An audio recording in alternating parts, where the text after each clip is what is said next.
Hello dear students, இன்னைக்கு நான் உங்களுக்கு ரேங்க் லிஸ்ட் பத்தி A to Z எல்லா டீடைலும் சொல்ல போறேன். சரிங்களா? வீடியோவை ஸ்கிப் பண்ணாம பாருங்க. கண்டிப்பா உங்களுக்கு ரொம்ப ரொம்ப ரொம்ப யூஸ்ஃபுல்லா இருக்க போகுது. ஃபர்ஸ்ட் ஆஃப் ஆல் ஸ்டூடெண்ட்ஸ் எவ்வளவு கேட்டகரியா பிரிக்கிறாங்க, அதுக்கப்புறம் எவ்வளவு ரேங்க் லிஸ்ட் கொடுக்குறாங்க அப்படின்றத பார்த்துக்கலாம். பிரைவேட் ஸ்கூல்ல படிக்கிற பிள்ளைங்களை ஜெனரல்னு சொல்லி பிரிக்கிறாங்க. இந்த ஜெனரல்ல வரக்கூடிய ஸ்டூடெண்ட்ஸ்க்கு பாத்தீங்கன்னா ரெண்டு ரேங்க் லிஸ்ட் வரும். ஒன்னு பாத்தீங்கன்னா கம்யூனிட்டி ரேங்க், ஓகேவா? ஒன்னு கம்யூனிட்டி ரேங்க், இன்னொன்னு பாத்தீங்கன்னா ஓவரால் ஜெனரல் எல்லா கம்யூனிட்டியுமே சேர்த்து அதுல இவங்க எத்தனை ரேங்க் எடுக்கிறாங்க அப்படின்றதுதான் ஜெனரல் ரேங்க், ஓகேவா? அப்போ ஜெனரல் வரக்கூடிய பிள்ளைங்களுக்கு ரெண்டு ரேங்க் லிஸ்ட் கொடுக்குறாங்க. ஒன்னு ஜெனரல் ரேங்க், இன்னொன்னு கம்யூனிட்டி ரேங்க். சரிங்களா? ஜெனரல் ரேங்க்ன்றது எல்லா கம்யூனிட்டியும் சேர்த்து மொத்தமா கொடுக்கக்கூடிய ரேங்க். பிசி, எம்பிசி, எஸ்சி எல்லா கம்யூனிட்டிலையும் மொத்தமா சேர்த்து நீங்க எத்தனாவது இடத்துல இருக்கீங்க அப்படின்றது தான் ஜெனரல் ரேங்க், ஓகேவா? இந்த கம்யூனிட்டி ரேங்க் அப்படின்றது இப்ப பிசி கம்யூனிட்டினா பிசி ஓவரால் தமிழ்நாட்டில் இருக்கக்கூடிய பிசி கம்யூனிட்டியில நீங்க எத்தனாவது இடத்துல இருக்கீங்க, ஓவரால் தமிழ்நாட்டில் இருக்கக்கூடிய எம்பிசி கம்யூனிட்டியில நீங்க எத்தனாவது இடத்துல இருக்கீங்க, ஓவரால் இருக்கக்கூடிய எஸ்சில நீங்க எத்தனாவது இடம், எஸ்டில எத்தனாவது இடம், இப்படி அவங்கவுங்க கம்யூனிட்டியில அவங்கவுங்க எத்தனாவது இடத்துல இருக்கீங்க அப்படின்றதுதான் கம்யூனிட்டி ரேங்க், ஓகேவா? ஜெனரல் ரேங்க்ன்றது ஓவரால் எல்லா கம்யூனிட்டியும் சேர்த்து நீங்க எத்தனை இடத்துல இருக்கீங்கன்றது ஜெனரல் ரேங்க். அப்போ பிரைவேட் ஸ்கூல்ல படிச்ச பிள்ளைங்களை ஜெனரல்னு சொல்றாங்க. ஜெனரல்ல ஜெனரல் ரேங்க் ஒன்னு, கம்யூனிட்டி ரேங்க் ஒன்னுன்னு சொல்லிட்டு ரெண்டா பிரிக்கிறாங்க. சரிங்களா? இன்னொன்னு கவர்மெண்ட் ஸ்கூல்ல படிச்ச பிள்ளைங்க இருக்காங்க இல்லையா, அவங்கள பாத்தீங்கன்னா 7.5 ஸ்டூடெண்ட்ஸ், ஓகேவா? 7. கவர்மெண்ட் ஸ்கூல்ல படிச்ச பிள்ளைங்கள 7.5 ஸ்டூடெண்ட்ஸ் அப்படின்னு சொல்றோம். சோ இந்த 7.5 ஸ்டூடெண்ட்ஸ்க்கு பாத்தீங்கன்னா இந்த ஜெனரல்ல இருக்கக்கூடிய அந்த ரெண்டு ரேங்க் அப்படியே கண்டினியூ ஆகும். General rank, community rank. சரிங்களா? இந்த 7.5 ஸ்டூடெண்ட்ஸ்க்கு ஜெனரல்ல இருக்கக்கூடிய அந்த ஜெனரல் ரேங்க், கம்யூனிட்டி ரேங்க் ரெண்டும் அப்படியே கண்டினியூ ஆகும். இன்னும் எக்ஸ்ட்ரா ஒரு ரெண்டு ரேங்க் வரும். என்னென்ன ரேங்க் அப்படின்னு பாத்தீங்கன்னா இன்னும் ரெண்டு ரேங்க் எக்ஸ்ட்ரா கொடுக்குறாங்க. என்னன்னா ஓவரால் இருக்கக்கூடிய 7.5 ஸ்டூடெண்ட்ஸ்ல நீங்க எத்தனாவது இடத்துல இருக்கீங்க அப்படின்றது ஒரு ரேங்க், அதுதான் 7.5 ஜெனரல் ரேங்க், ஓகேவா? 7.5 ஜெனரல் ரேங்க். இன்னொன்னு பாத்தீங்கன்னா ஓவரால் 7.5 ஸ்டூடெண்ட்ஸ்ல நீங்க உங்க கம்யூனிட்டியில எத்தனாவது இடத்துல இருக்கீங்க, ஓகேவா? புரியுதா? இப்ப 7. ஓவரால் கவர்மெண்ட் ஸ்கூல் படிச்ச பிள்ளைங்கள்ல மொத்தமா சேர்த்து நீங்க எத்தனை இடத்துல இருக்கீங்கன்றது 7.5 ஜெனரல் ரேங்க்.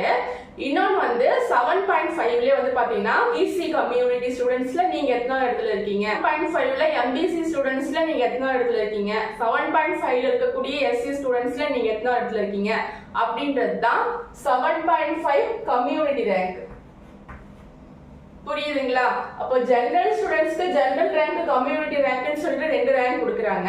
7.5 ஸ்டூடெண்ட்ஸ்க்கு மேல இருக்கக்கூடிய அந்த ரெண்டு ரேங்க் அப்படியே கண்டினியூ ஆகுது. இன்னொன்னு 7.5 ஸ்டூடெண்ட்ஸ்ல தனியா ஒரு ஜெனரல் ரேங்க், 7.5 ஸ்டூடெண்ட்ஸ்க்கு தனியா ஒரு கம்யூனிட்டி ரேங்க். ஓவரால் 7.5 ஸ்டூடெண்ட்ஸ்ல எத்தனாவது இடத்துல நீங்க இருக்கீங்க, ஓவரால் 7.5 ஸ்டூடெண்ட்ஸ்ல உங்க கம்யூனிட்டில நீங்க எத்தனாவது இடத்துல இருக்கீங்க அப்படின்றதுதான் இந்த ஜெனரல் ரேங்க்கும் கம்யூனிட்டி ரேங்க்கும்.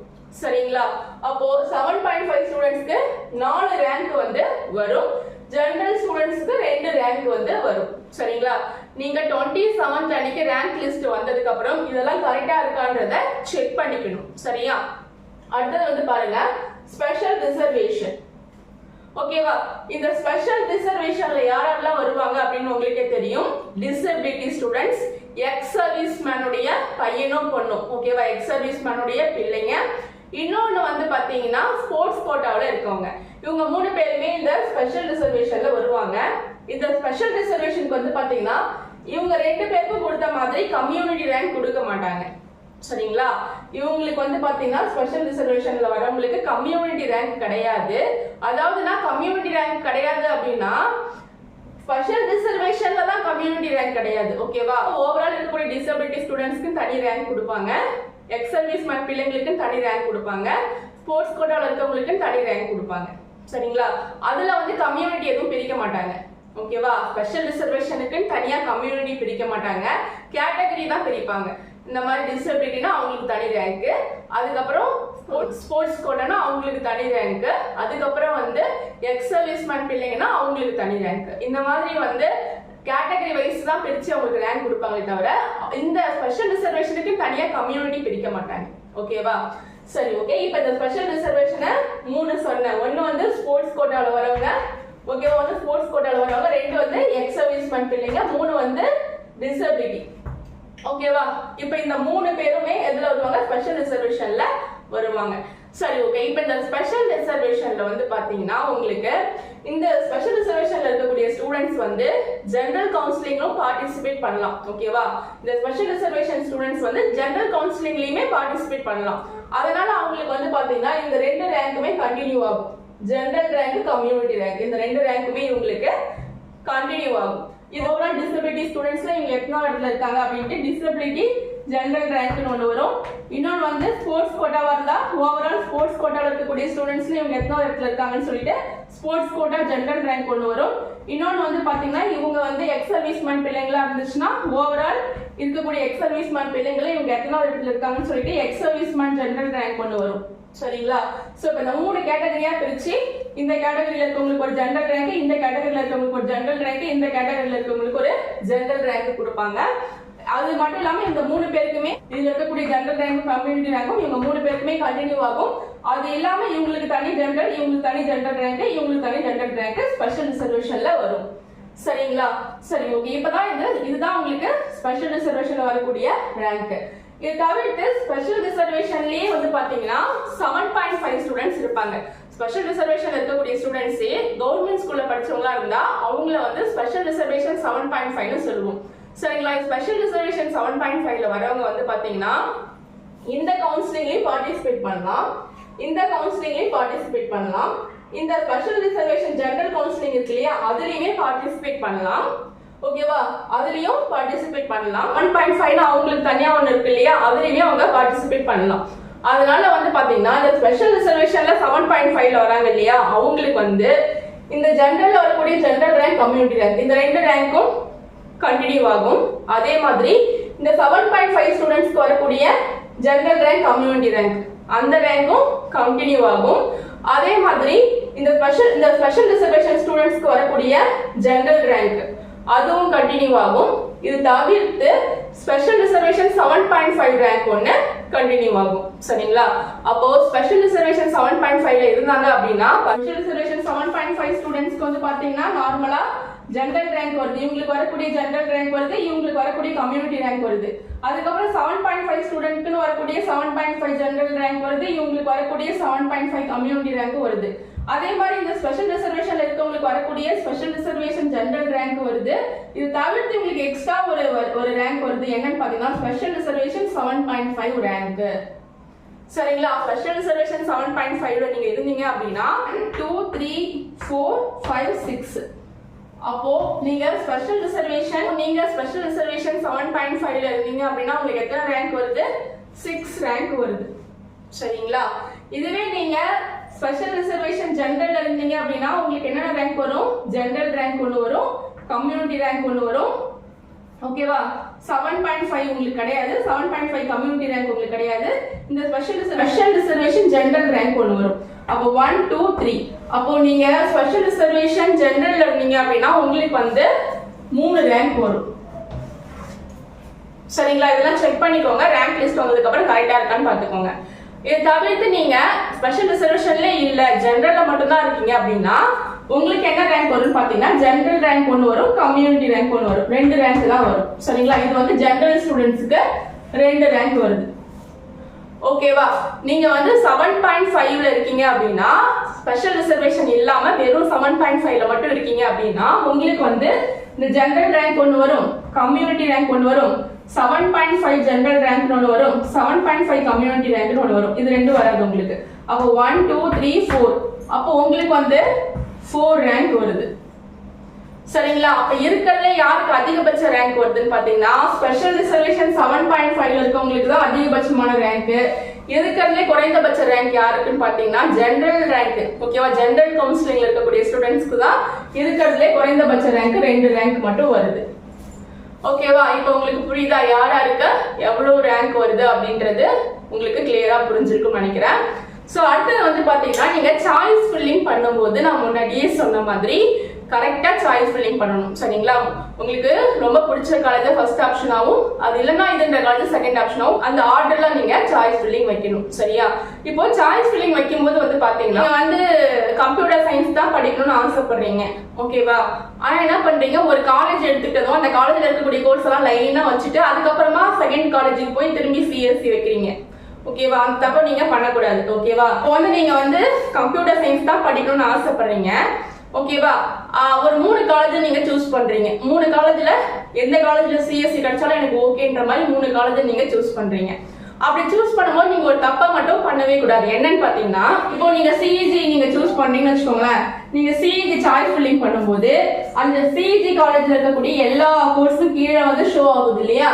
இப்போ சிஇஜில வந்து சிஎஸ்சி இருக்கு. ஓகேவா? இப்போ இந்த சிஇஜில இருக்கக்கூடிய எல்லா கோர்ஸும் கீழே வந்து ஷோ ஆகுது. இப்போ சிஎஸ்சி, அதுக்கப்புறம் வந்து பாத்தீங்கன்னா இசிஇ, அதுக்கப்புறம் பயோமெடிக்கல், அதுக்கப்புறம் வந்து பாத்தீங்கன்னா மெக்கானிக்கல். சரிங்களா? மெக்கானிக்கல் இந்த மாதிரி வந்து எல்லா கோர்ஸும் ஷோ ஆகுதுன்னு வச்சுக்கோங்களேன்.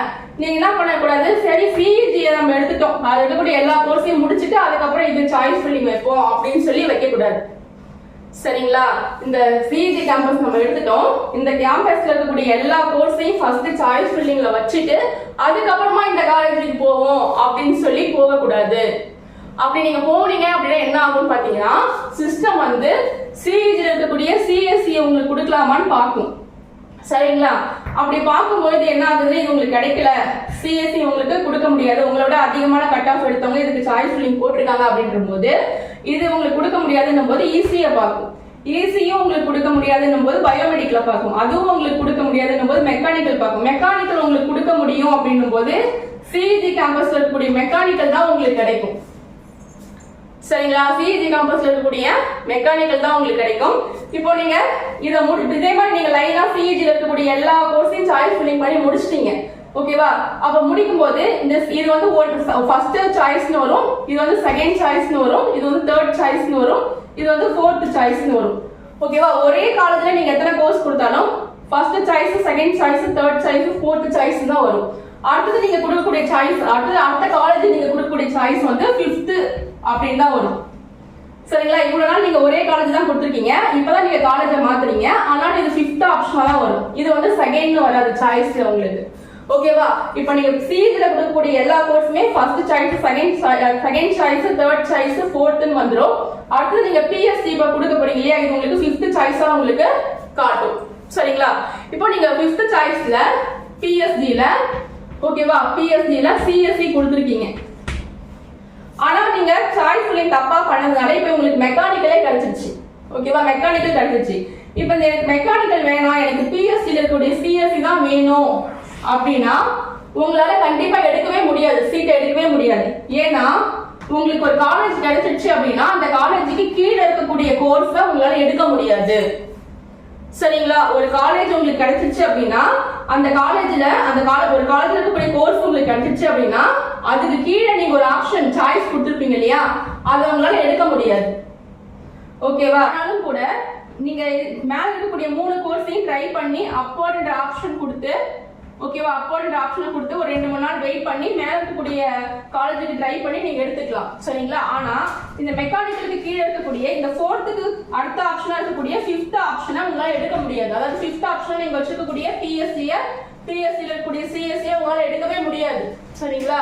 சோ அதனால நீங்க என்ன ட்ரை பண்ணணும் அப்படின்னு பாத்தீங்கன்னா, ஃபர்ஸ்ட் நீங்க சிஎஸ்சி முடிவு பண்ணிட்டீங்க அப்படின்னா ஃபர்ஸ்ட் நீங்க என்னென்ன காலேஜஸ் சூஸ் பண்ணி வச்சிட்டீங்களோ அந்த காலேஜஸ்ல இருக்கக்கூடிய சிஎஸ்சின்னு சொல்லிட்டு சிஎஸ்சி எல்லாத்தையும் போட்டுட்டு அதுக்கப்புறம் திரும்ப அதே காலேஜை ரிப்பீட் பண்ணி மற்ற கோர்ஸை போடுங்க. சரிங்களா? உங்களுக்கு சுத்தமா அந்த கோர்ஸே வேணாம் அப்படின்னு நினைக்கிறீங்கன்னா அந்த கோர்ஸ் போடாமே விட்டுருங்க. ஓகேவா? சோ அந்த மாதிரி நீங்க சாய்ஸ் ஃபில்லிங் போட்டா மட்டும் தான் உங்களுக்கு பிடிச்ச காலேஜ்ல உங்களுக்கு பிடிச்ச கோர்ஸ் நீங்க சூஸ் பண்ண முடியும். சரிங்களா? சோ இதை நீங்க ஞாபகத்துல வச்சுக்கோங்க. இந்த வீடியோ யூஸ்ஃபுல்லா இருந்தா சப்ஸ்கிரைப் பண்ணி சப்போர்ட் பண்ணுங்க, உங்க ஃப்ரெண்ட்ஸுக்கும் ஷேர் பண்ணி விடுங்க. மறக்காம நம்மளுடைய வாட்ஸ்அப் குரூப்ல ஜாயின் பண்ணிக்கோங்க. A to Z நான் உங்களுக்கு கைட் பண்றேன். நீங்க கட் ஆஃப் லோவாவே இருந்தாலும் உங்களுக்கான காலேஜ் லிஸ்ட் நான் கொடுத்து ஹெல்ப் பண்றேன். ஓகேவா? எல்லாருக்குமே கண்டிப்பா காலேஜ் கிடைக்கும், பயப்பட தேவையில்ல. Okay, bye. மீண்டும் அடுத்த ஒரு வீடியோவோட நான் உங்களை சந்திக்கிறேன்.